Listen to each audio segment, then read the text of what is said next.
L'intégration est-elle une étape indissociable de la citoyenneté?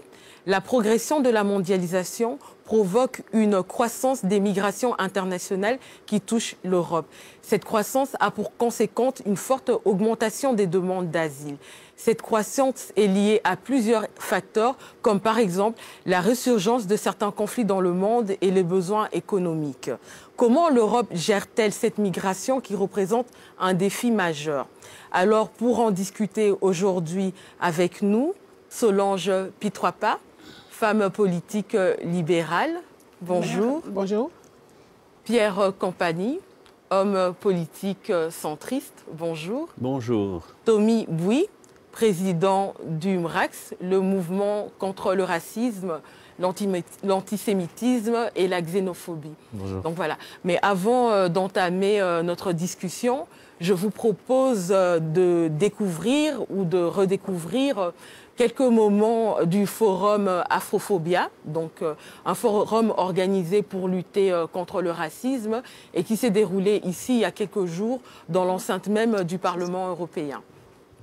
Je crois savoir, la France est le pays qui comporte le plus grand nombre de Noirs en Europe, donc c'est un pays qui est intéressant sur ce plan-là, et qui a aussi par ailleurs le plus grand nombre de musulmans, le plus grand nombre de juifs, donc c'est un pays qui est fortement peuplé par des gens qui sont issus de groupes ethniques ou religieux minoritaires, mais on ne dispose pas de données qui nous permettraient de faire pression collectivement.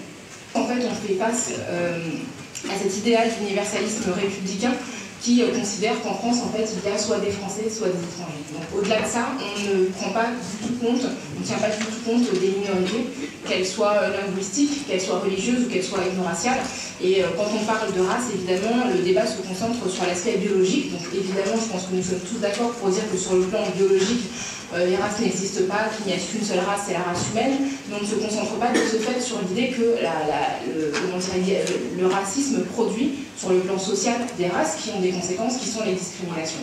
Donc ça, c'est vraiment un enjeu extrêmement important en France parce que ça ne nous permet pas finalement d'appréhender les phénomènes relatifs au racisme. Et c'est vrai qu'en France, on a beaucoup de difficultés à tout simplement entrer dans les dénominations. Par exemple, aujourd'hui, on a décidé d'appeler cette réunion Afrophobie, mais en France, le fait même de dire noir, c'est un problème incroyable. On dit black, personne de couleur, alors on ne sait pas de quelle couleur il s'agit, mais on imagine qu'il s'agit d'une couleur sombre. C'est quelque chose de très compliqué. Le fait même de verbaliser l'existence de groupes minoritaires est problématique. Donc forcément, pour une appréhension, ça rend les choses très très difficiles. Alors, Solange Pitroipa, donc voilà, vous êtes conseillère communale dans une des plus grandes communes de la capitale européenne ici. Alors donc dans le forum, on évoque la problématique du racisme. Est-ce que l'Europe gère-t-elle les droits fondamentaux humains? Comment est-ce que l'Europe veille au respect de ces droits fondamentaux humains? C'est vrai que ce phénomène de discrimination, enfin, ce phénomène d'immigration est un défi très majeur pour l'Europe.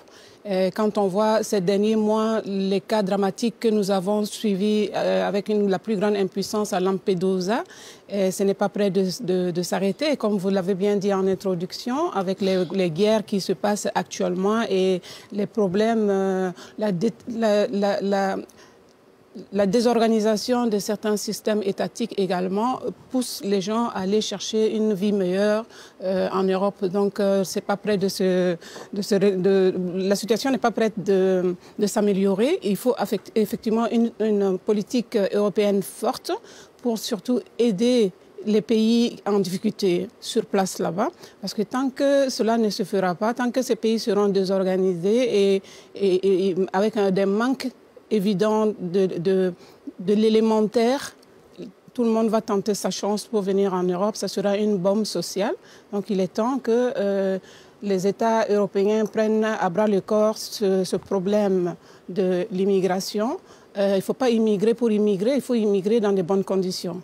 Et aller mourir dans l'eau, dans la mer, et on trouve ça vraiment très déplorable.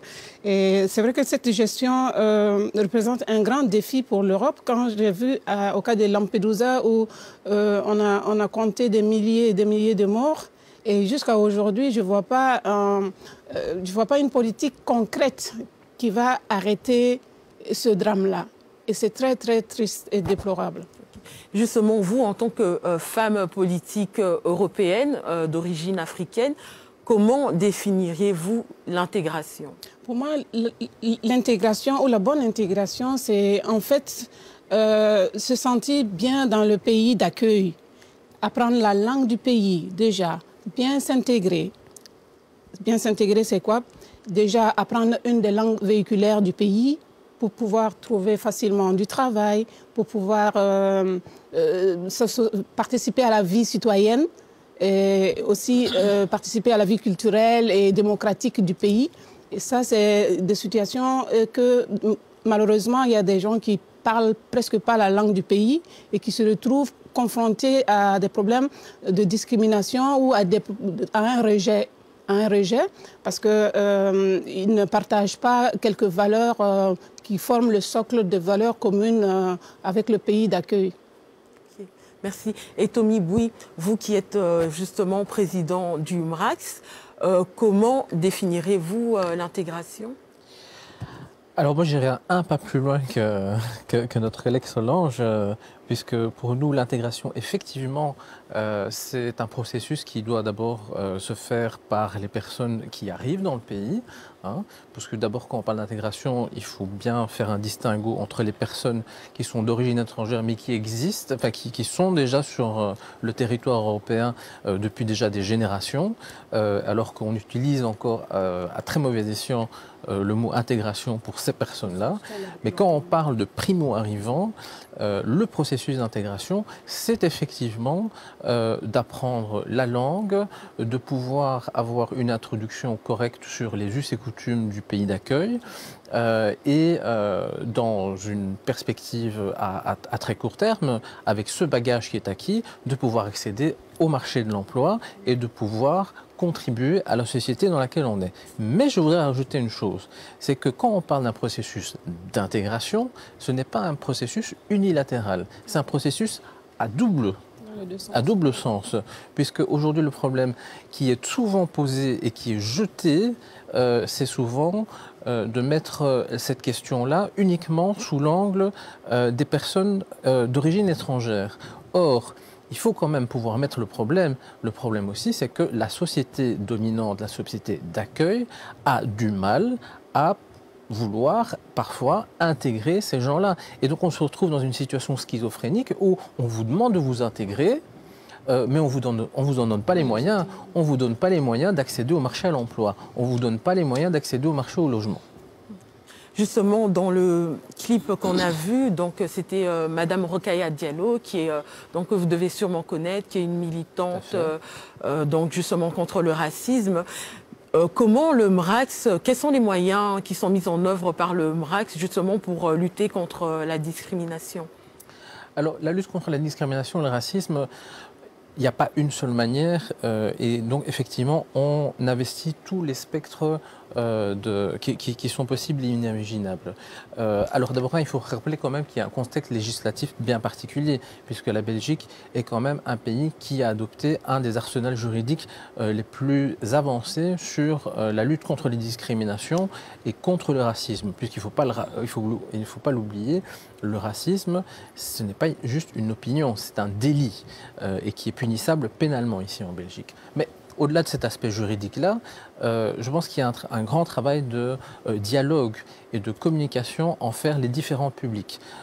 Les différents publics qui représentent les différentes minorités, mais aussi le pays d'accueil, la Belgique, puisqu'il y a beaucoup de méconnaissance de la part de la population majoritaire sur les différentes minorités qui composent aujourd'hui la société belge et qui est justement propice à beaucoup de malentendus et qui est synonyme de génération de stéréotypes et de préjugés. Et donc il faut apprendre à déconstruire. On fait un travail aussi avec la jeunesse, parce que c'est le terreau de la société de demain. On fait aussi un travail d'assistance sociale et juridique. C'est-à-dire qu'au jour d'aujourd'hui, ces populations sont caractérisées par une grande précarité. Et donc, elles ont difficile à accéder tant à la culture, aux loisirs, mais aussi à la connaissance de leurs droits et de leurs devoirs. Et donc, on les aide dans ce cheminement-là. Et enfin, effectivement, une assistance juridique, puisque force est de constater qu'au jour d'aujourd'hui, les discriminations, au-delà de l'aspect un petit peu sentimental et romantique qu'on peut y donner sur oui, je vous aime ou je vous aime pas, la réalité des choses, c'est que des gens sont discriminés dans l'emploi, dans le logement, et sur base de leur origine, de leur couleur de peau, peu importe, sont discriminés. Et cela, ce n'est pas permis par la loi. Merci. Alors, Pierre Compagnie, déjà, votre nom, vous avez un nom quand même assez célèbre. Vous êtes un homme politique, mais vous avez aussi un fils célèbre. Et donc, on peut dire un peu que vous êtes un exemple d'intégration. Votre fils est un international footballeur et aussi qui fait partie donc d'une équipe nationale européenne. Vous, est-ce que vous pourriez parler un peu de votre parcours personnel en exemple d'homme d'Européen d'origine africaine qui est dans le secteur politique et qui est aussi un fils qui a réussi dans le domaine du sport, qui est aussi un domaine où il y a de la multiculturalité? Oui, je crois que c'est vrai que tout ce que vous dites là paraît, je ne dirais pas évident, paraît maintenant aujourd'hui de l'ordre de l'acquis. Mais la réalité n'est pas toujours ce que les gens peuvent imaginer. Je sais, on parle d'intégration, on parle de beaucoup de choses, mais d'où viennent ces problèmes qui font que les gens se mettent en route pour partir d'un côté ou de l'autre? À l'aventure. À l'aventure. Et en partant de l'idée que beaucoup de ceux qui aujourd'hui se retrouvent peut-être ici en Europe, ne partaient pas pour rester en Europe. Chacun rêvait rentrer, faire des choses chez lui, dans son pays d'origine. Mais il s'avère qu'avec le temps, un être humain peut arrêter sa vie où il est, parce qu'il a réussi une certaine intégration, entre guillemets, où il a trouvé les conditions qui lui permettent d'évoluer, de faire évoluer sa famille. Mais pourquoi ne rentre-t-il pas? Alors, la question est toujours la même. Ici, on a parlé des guerres, on a parlé de l'économie. Les guerres, à qui ça profite? Ce désordre qu'il y a d'un côté, c'est un désordre qui est quand même mené dans les pays où ça ne va pas, avec l'aide des pays où ça va. Conclusion, il y a quelque part ceux qui bénéficient de ce système. Une responsabilité solidaire. Voilà. Alors, aujourd'hui, nous sommes ici, nous allons parler de l'intégration, c'est vrai. Il est vrai que quand on se trouve dans un pays, on doit essayer de penser qu'à un moment, on appartient à ce pays aussi, que ce pays est celui qu'on avantagera par rapport à un autre et que l'on aura toujours dans un coin, toujours la présence de son pays d'origine. Et cela est bien pour le pays qui nous accueille comme le pays que nous avons quitté. On parle d'économie, ces diversités que l'on voit ici, ces diversités peuvent demain faire de la petite Belgique un pays qui a un commerce extérieur plus élevé que certains pays, en termes de pourcentage. Pourquoi? Parce que toutes ces populations qui sont ici aujourd'hui, toutes ces nationalités, demain, leurs enfants, ce seront des hommes d'affaires, ce seront les hommes de science. Ces enfants-là faciliteront un commerce ou une compréhension entre ce pays qui est la Belgique, qui sera le leur, qui est le leur, et les pays d'origine de leurs parents. Quant à moi, vous avez parlé de mon cas, de mon expérience, mais bon, moi je suis arrivé ici en tant que réfugié politique. Comme d'habitude, aujourd'hui, je ne vais pas traîner là-dessus. J'ai connu un camp militaire pendant 13 mois et 15 jours. À un moment ou un autre, il faut se décider, se dire, ou je continue ici, je suis fort, mais je ne pourrai jamais broyer le chef. Et le chef est soutenu par l'extérieur. Conclusion, on va à l'extérieur pour y trouver une parcelle de paix. Quand on arrive ici, 7 ans de réfugiés politiques, donc vous avez la difficulté de faire quoi que ce soit. Hein, pourquoi? Parce que vous n'avez pas les papiers en ordre. Et chaque fois, vous êtes devant des problèmes. Et quand bien même les faits que vous relatez sont vrais, vous n'avez personne pour vous écouter. Alors, on arrive que vous passez 7 ans Après 7 ans, tout commence. Je deviens taximan, je me décide de reprendre des études d'ingénieur en étant taximan parce que j'ai déjà des enfants. Et progressivement, j'en finis à ce qui est assez intéressant, terminer ces études-là d'ingénieur et trouver facilement un emploi de cadre et tout ça. Et puis, j'ai les enfants. Et c'est là le problème d'intégration. Est-ce que je dois aller me cacher quelque part pour élever mes enfants ou mes enfants doivent vivre là où il y a les autres? Mon cas est simple, mes enfants ont vécu là où il y a les autres, c'est-à-dire au quartier nord. Justement, en parlant de cela, avant de poursuivre, on va regarder un deuxième extrait. C'est l'ancienne ministre de la Culture italienne de l'intégration, Cécile Kyenge, qui s'adressait à des femmes de la diaspora africaine il y a quelques mois ici en Europe. Je suis médecin ophtalmologue. Je voulais faire la chirurgie à l'hôpital, mais j'avais beaucoup de difficultés à pouvoir faire la chirurgie. Pour pouvoir faire la chirurgie, il fallait la nationalité italienne. À part ça, j'ai rencontré aussi beaucoup de difficultés à partir de mon expérience, mais c'est aussi des difficultés que rencontrent beaucoup de femmes, beaucoup de personnes. Les difficultés que rencontrent les migrants quand ils se déplacent et ils choisissent un autre pays, dans le pays d'accueil. On a beaucoup de difficultés puisque la plupart d'entre nous ne connaissent pas leurs droits. Alors, je me suis rendu compte que pas seulement on ne connaissait pas nos droits, mais on n'avait pas beaucoup de personnes dans les institutions. On avait très peu de personnes dans les postes décisionnels, ce qui m'a vraiment beaucoup touchée. Et on ne peut pas continuer à déléguer nos problèmes.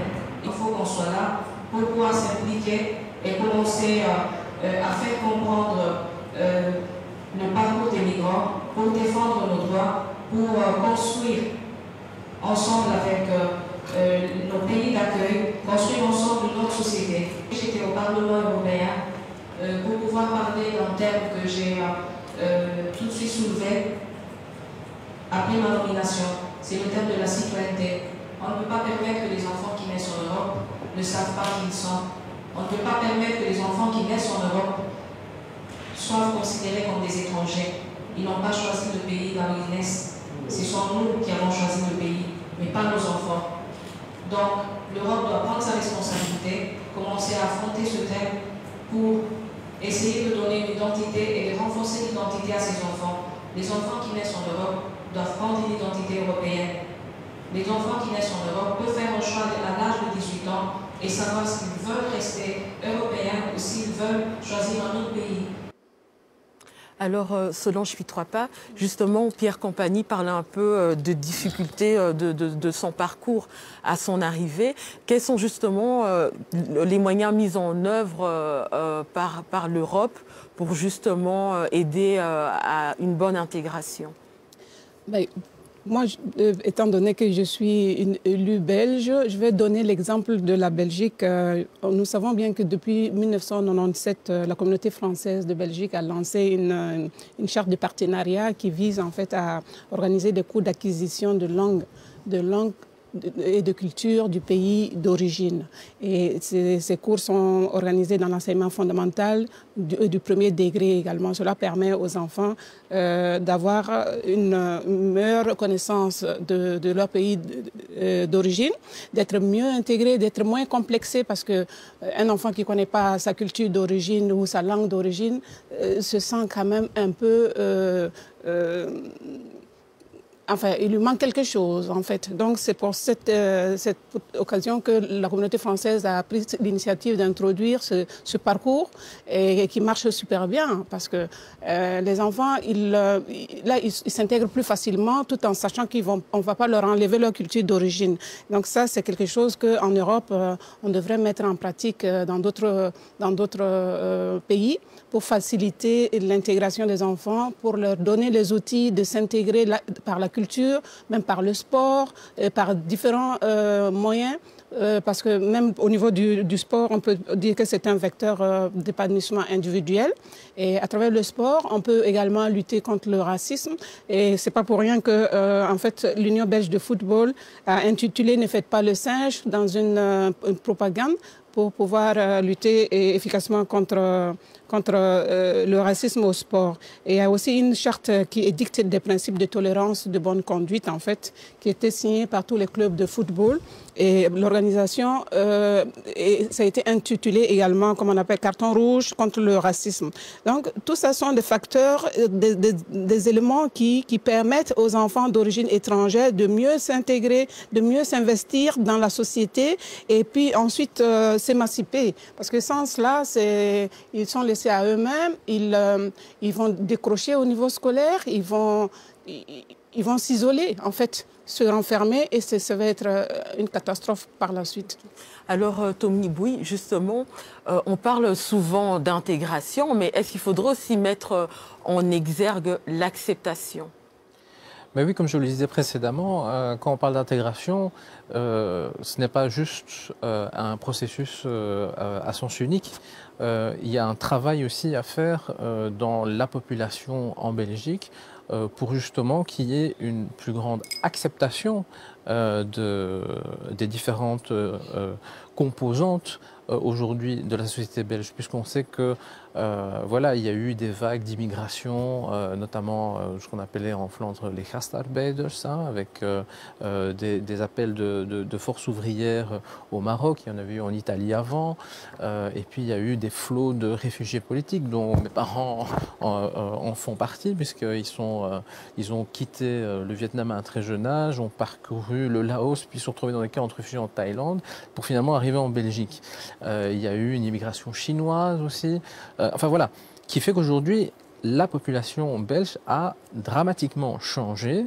Et la question, ce n'est plus une question d'intégration, elle reste encore là bien sûr, mais la vraie question est, d'un point de vue économique, d'un point de vue social et humain, combien de temps cette société va pouvoir continuer à fonctionner en déniant les spécificités culturelles de ces composantes qui aujourd'hui font une Belgique qui est, qu'on le veuille ou non, multiculturelle, multiethnique. Et ça, c'est le vrai défi. Merci. Pierre Campagny, la discrimination positive, est-ce qu'elle fait partie des facteurs favorisant l'intégration? Peut-elle être une solution pour... Vous savez, la discrimination positive... bon, il y a des gens qui ont le courage de l'avoir fait ou inventé. Moi, j'ai enseigné aux arts et métiers de Bruxelles, après avoir fait le côté aviation. Et je peux en parler. La discrimination positive, elle permet à certains moments que ceux qui, s'ils sont en compétition réelle, avec ceux qui ont plus de moyens ou qui maîtrisent le terrain, n'ont aucune chance.